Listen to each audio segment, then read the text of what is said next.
नमस्कार, मैं हूं गौरव श्रीवास्तव। इस बुलेटिन में बात करेंगे इटावा की, जहां राज्य महिला आयोग की उपाध्यक्ष अपर्णा यादव ने आज इटावा के इंजीनियरिंग कॉलेज परिसर में वृक्षारोपण किया। साथ ही बात होगी राजस्थान की, जहां रतनगढ़ की भानुदा गांव में प्लेन क्रैश की दुखद खबर सामने आई है। रतनगढ़ के भानुदा गांव में एक प्लेन क्रैश होने की दुखद खबर सामने आई। इस हादसे में पायलट का शव बरामद कर लिया गया है। प्रारंभिक जानकारी के अनुसार ये प्लेन आर्मी का बताया जा रहा है। हादसे की सूचना मिलते ही पुलिस मौके पर रवाना हो गई और आगे की जांच जारी है। स्थानीय प्रशासन और बचाव दल भी घटनास्थल पर पहुंच चुके हैं। ये गंभीर घटना है और आगे की विस्तृत जानकारी जांच पूरी होने के बाद ही सामने आ पाएगी। हम इस दुखद घटना में जान गंवाने वाले पायलट के प्रति अपनी संवेदनाएं व्यक्त करते हैं। चूरू राजस्थान से सी न्यूज संवाददाता पवन शर्मा की रिपोर्ट। खबर डीग से, जहां मुख्यमंत्री भजनलाल शर्मा हेलीकॉप्टर से डीग पहुंचे, जहां उन्होंने गिरिराज जी की परिक्रमा की। इसके बाद सीएम भजनलाल शर्मा पूंछरी का लौठा पहुंचे, जहां भाजपा कार्यकर्ताओं और जिला प्रशासन अधिकारियों ने उनका भव्य स्वागत किया। इस दौरान गृह राज्य मंत्री जवाहर सिंह बेढम, कामा विधायक नौक्षम वैर, विधायक बहादुर सिंह, आईजी राहुल प्रकाश, डीग पुलिस अधीक्षक राजेश मीणा, एएसपी अखिलेश शर्मा हेलीपैड पर मौजूद रहे। डीग से सी न्यूज संवाददाता रीना की रिपोर्ट। वृक्षारोपण महाअभियान के तहत इंजीनियरिंग कॉलेज परिसर में किया गया वृक्षारोपण। सिंदूर का पौधा लगाते हुए कहा कि ये उन सभी बहनों के नाम हैं जिन्होंने ऑपरेशन सिंदूर में भाग लिया। बिहार चुनाव को लेकर कहा कि प्रधानमंत्री जी की दूरगामी सोच और पार्टी का नारा सबका साथ सबका विकास बिहार में काम करेगा और भारतीय जनता पार्टी की सरकार बिहार में बनेगी। गलत तरीकों से वोटरों की संख्या बढ़ाने के विपक्ष के आरोप पर कहा कि विपक्ष इस तरीके के आरोप तभी लगाता है जब उसको लगता है कि वो वहां से हारने वाले हैं। इस दौरान जिलाधिकारी शुभ्रांत कुमार शुक्ल, उप जिलाधिकारी सदर विक्रम राघव, भाजपा जिलाध्यक्ष अरुण गुप्ता, अन्नू सदर विधायक सरिता भदौरिया, पूर्व भरथना विधायक सावित्री कठेरिया, इंजीनियरिंग कॉलेज के डीन, वन विभाग के अधिकारी, जिला गंगा समिति के डीपीओ संजीव चौहान, पर्यावरणविद राजीव चौहान, जिला पर्यावरण समिति के जेआरएफ डॉक्टर संगीता समेत कई अधिकारी मौजूद रहे। मुहिम शुरू करी है, एक पेड़ माँ के नाम, और उत्तर प्रदेश के आदरणीय मुख्यमंत्री, हमारी पूरी सरकार इस मुहिम को बहुत बढ़ चढ़ करके बहुत उत्साह के साथ पूरे प्रदेश में मना रही है। हमारी उत्तर प्रदेश सरकार का यह लक्ष्य है कि 37 करोड़ पेड़ आज हम लगाएं और यह लक्ष्य आदरणीय मुख्यमंत्री जी पूरा ही करवाएंगे, मुझे ऐसा पूर्ण विश्वास है। इस पूरे कार्यक्रम में जनपद इटावा में मैंने यहाँ के आदरणीय विधायक और जो है यहाँ पे जितने भी सम्मानित लोग हैं उनके साथ, यहाँ बच्चों के साथ पेड़ लगाए हैं और मैं समझती हूँ कि सबको पेड़ लगाने चाहिए। ये हमारी नैतिक जिम्मेदारी है पर्यावरण के लिए और जैविकता के लिए। जी, जैसे कि देखा जा रहा है कि आने वाले दिनों में सावन के महीना शुरू हो जा रहा है और ऐसे में सावन यात्रा को लेकर सरकार पूरे अलर्ट मोड पर नजर आई, लेकिन विपक्ष अभी भी निशाना साध रहा है। देखिए, विपक्ष के पास कोई और एजेंडा नहीं है और धर्मो रक्षति धर्म ऐसा कहा जाता है। धर्म ही धर्म की रक्षा करता है और कावड़ यात्रियों की रक्षा करना हमारा कर्तव्य है। इतने सुंदर भाव से भगवान महादेव के लिए जल अर्पित करने के लिए लोग दूर दूर से पैदल चल के आते हैं। इटावा से सी न्यूज संवाददाता असित यादव की रिपोर्ट। लातेहार में देशव्यापी आम हड़ताल के समर्थन में मंगलवार को लातेहार मुख्यालय में विभिन्न जन संगठनों की ओर से एक विशाल विरोध मार्च निकाला गया। ये मार्च बाजार टांड से प्रारंभ होकर शहर के मुख्य सड़कों से होते हुए बाईपास पहुंचा, जहां प्रदर्शनकारियों ने सड़क जाम कर विरोध दर्ज कराया। इस आंदोलन का नेतृत्व भारतीय कम्युनिस्ट पार्टी के जिला सचिव कॉमरेड बिरजू राम, झारखंड राज्य विद्यालय रसोईया संघ की जिलाध्यक्ष लीलावती देवी, उपाध्यक्ष सिम्पी देवी, दुर्गा सिंह, गोपाल प्रसाद और मजदूर नेता श्रवण पासवान कर रहे थे। मार्च के दौरान प्रदर्शनकारियों ने 4 श्रम कोड वापस लो, एमएसपी लागू करो, तमाम स्कीम वर्करों को स्थायी करो जैसे जोरदार नारेबाजी की। प्रदर्शनकारियों की मांगों और जाम के कारण प्रशासन हरकत में आया और 150 से अधिक प्रदर्शनकारियों को हिरासत में लिया गया। हालांकि कुछ ही घंटों बाद उन्हें डाक बंगला परिसर से रिहा कर दिया गया। इस अवसर पर भाकपा माले जिला सचिव कॉमरेड बिरजू राम ने कहा कि आज की देशव्यापी हड़ताल लातेहार में पूरी तरीके से सफल रही है। साथ ही उन्होंने हड़ताल में शामिल सभी संगठनों और प्रतिभागियों को धन्यवाद भी दिया। आइए जानते हैं जिला सचिव बिरजू राम का और क्या कुछ कहना था। आज का जो डिमांड है, आज हम लोग पूरे देश में 4 श्रम कोड जो मजदूरों को गुलाम बनाने वाला वाला जो श्रम कोड मोदी सरकार पिछले 2 साल से बैकडोर करके पास करके रखे हैं, उसके खिलाफ आज पूरे देश के मजदूर आज रोड पर उतरे हुए हैं। वो सरकारी गैर सरकारी तमाम मजदूर अपने सवालों को लेकर के रोड पर उतरे हुए हैं। दूसरा सवाल है, ये मोदी सरकार किसानों के हित में अभी जो MSP जो था, समर्थन मूल्य का जो मामला था, अभी तक लागू नहीं किया। उस सवाल को लेकर के भी किसान लोग रोड पर उतरे हुए हैं। तीसरी ओर इस भारत के अंदर में जो खास करके वो छत्तीसगढ़ हो, उड़ीसा हो, झारखंड हो, ये जो जल जंगल जमीन से भरा हुआ इलाका है, जो खनिज संपदा से भरा हुआ इलाका है, उस इलाके में लगातार नक्सल के नाम पर आदिवासियों के ऊपर गोलियां चल रही है।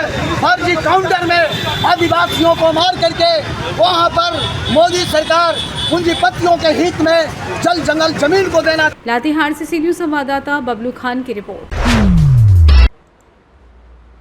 ललितपुर मड़ावरा में लगातार होने वाली बरसात में लोगों का रहना हुआ दुश्वार, जनजीवन हुआ अस्त व्यस्त। लगभग 2 सप्ताह से लगातार बारिश हो रही है, लेकिन आज दिनांक 9 जुलाई को जनपद के प्रत्येक क्षेत्र में घनघोर वर्षा होने के चलते लोगों के घरों में पानी भर गया। कस्बा मड़ावरा के लगभग रनगांव के घरों में लगभग 2 फीट पानी भर चुका है और प्राप्त जानकारी के अनुसार मड़ावरा क्षेत्र के दूरस्थ गाँव सेमारखेड़ा में 2 से 3 फीट पानी भरा हुआ है, जिससे ग्रामीणों को भारी नुकसान हुआ है। घरों में रखा गृहस्थी का सारा सामान, अनाज, सब कुछ पानी से खराब हो चुका है। लोगों में हाहाकार मची हुई है। कई लोगों के घरों की दीवारें क्रेक हो गई हैं, जिससे घर गिरने की भी आशंका सता रही है। कई गांवों के तहसील मुख्यालय से संपर्क टूट चुका है। हालांकि रास्ते में पड़ने वाले नदी नाले काफ़ी उफान पर हैं। मौसम को देखते हुए पानी खुलने की संभावना बिल्कुल भी दिखाई नहीं दे रही है। चारों तरफ खेत खलिहान और गाँव जलमग्न दिखाई दे रहे हैं। ललितपुर मड़ावरा से सी न्यूज़ संवाददाता राकेश कुमार बैद की रिपोर्ट। बड़का सियाल CCS क्षेत्र में भारतीय मजदूर संघ और विस्थापित समिति उरी मारी नहीं हुआ आज की हड़ताल में शामिल।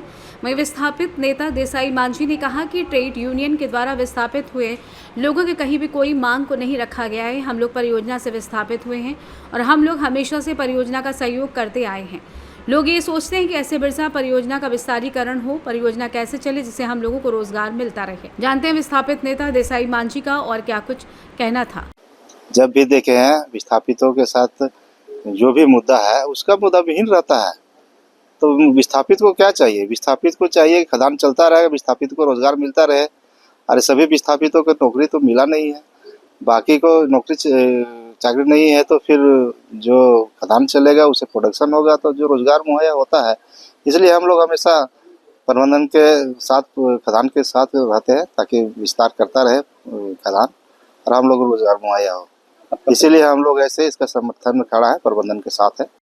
देखिए, ये तो हम लोग एक तरह का संयुक्त ट्रेड यूनियन द्वारा बंद का आहूत किया गया है, जो श्रम कानून के विरोध में किया है। लेकिन हम लोग का विस्थापित को इसमें कहीं भी इस तरह का मांग को नहीं रखा गया ट्रेड यूनियन के द्वारा आज तक। जो हम लोग परियोजना से हम लोग विस्थापित हुए हैं और परियोजना में हम लोगों ने सदैव सहयोग किया है। परियोजना को कैसे विस्तारीकरण हो, कैसे यहाँ बढ़िया से चले, कैसे यहाँ के लोगों को रोजगार मिले, इसमें केवल हम लोग विस्थापित ही यहाँ लड़ते आए हैं और आज भी लड़ रहे हैं। इसीलिए हम लोग को ट्रेड यूनियन का आज तक जरूरत ही नहीं पड़ा है। इसीलिए हम लोग आज विस्थापित समिति उरी मारी बिरसा परियोजना में जो शुरू से करते आए हैं, आज भी हम लोग खड़े हैं कि यहाँ परियोजना किसी चले, कोई यहाँ बाधित नहीं करे। रामगढ़ से सी न्यूज़ संवाददाता राजीव सिंह की रिपोर्ट।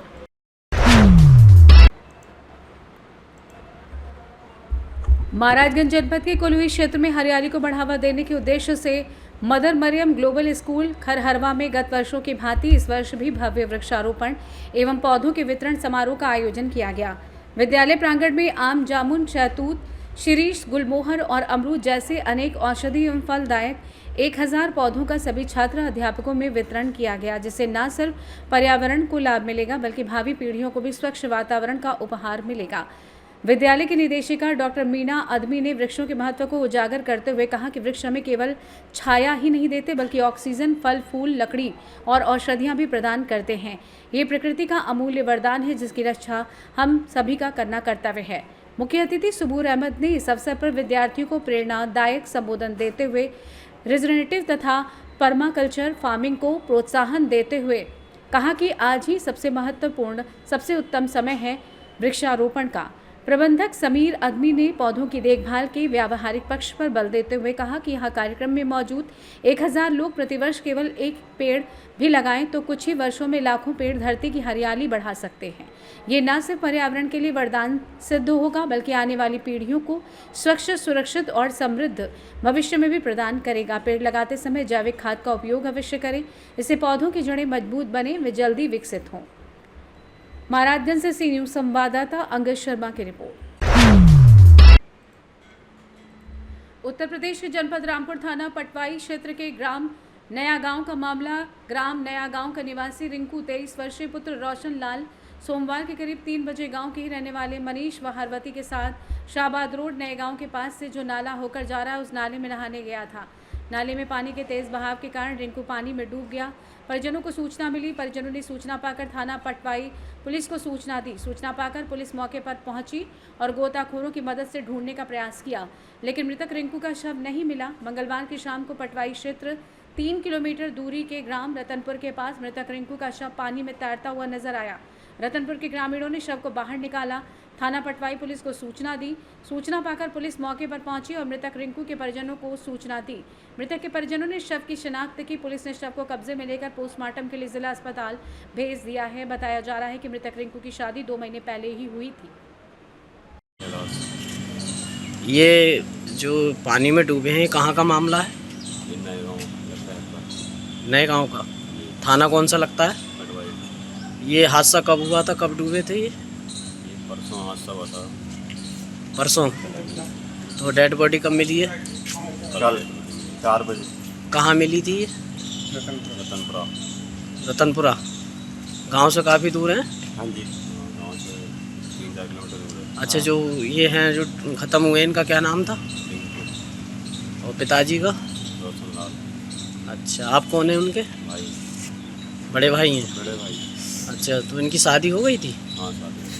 कितना टाइम हो गया शादी को? 25 तारीख को 3 महीने होंगे। आप 3 महीने लगने वाले थे। अच्छा। तो आज जो है पीएम के लिए आए हुए हैं, यहाँ पे पीएम हो रहा है जी। अच्छा। तो मौके पर पुलिस पहुँच गई थी? हाँ जी। रामपुर से सी न्यूज संवाददाता राजू राजपूत की रिपोर्ट। तो अभी की न्यूज बुलेटिन में इतना ही। देखते रहिए सी न्यूज भारत, हर खबर आपके साथ, आपके हाथ।